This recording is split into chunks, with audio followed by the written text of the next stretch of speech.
Знаешь, этот анекдот, знаешь? Как Про деньги на называется- ветер? Как называется, когда дом престарелых? и Не уебал- надо, я умоляю. Подожди, Ба-ба-ба-ба-ба-ба-ба-ба-ба-ба.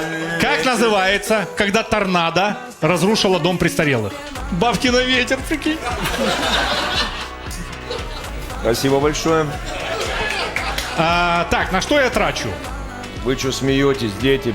Ну, Может быть, на что-то копишь? Да хер знаю. Ну, типа, купил BMW.